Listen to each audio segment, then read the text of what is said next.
Hello అండి, అందరూ ఎలా ఉన్నారు? బాగున్నారా? మొన్న మేము మంగళవారం రోజు అమ్మవారికి బోనం చేసుకున్నామండి. ఆ రోజు పాలు పొంగించి కొన్ని కోసుకున్నాము. మా సైడ్ బోనం అని అంటారు, తెలంగాణ కదండి, నందిగం సైడు, అందువల్ల అలానే పిలుస్తారు.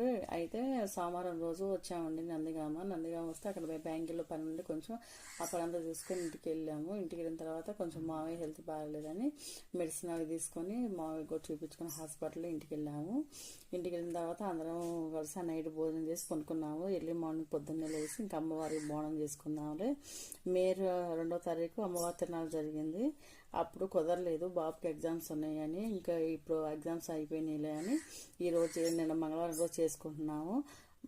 మా ఊరి అమ్మవారండి, లక్ష్మమ్మ తల్లి, చిగురుపాటి వారి అమ్మవారు, గ్రామదేవత. అక్కడ వెలిసిన అమ్మవారే.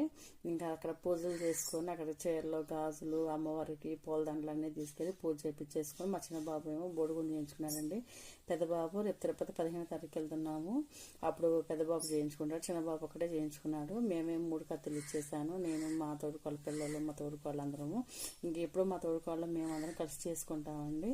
ఇంకా ఇంటికి వచ్చిన తర్వాత ఇట్లాగా అమ్మవార్లు పోలేరమ్మ తల్లికి, ముచ్చలమ్మ తల్లికి ఇట్లాగ పూజ చేసేసుకొని కొబ్బరికాయలు కొట్టి మన పాలు పొంగిస్తుంటాయి కానీ అది కొంచెం ప్రసాదం పెట్టేసి ఇట్లా కోళ్ళని కోసేసి చేసుకుని ప్రతి సంవత్సరం అంతే చేసుకుంటామండి.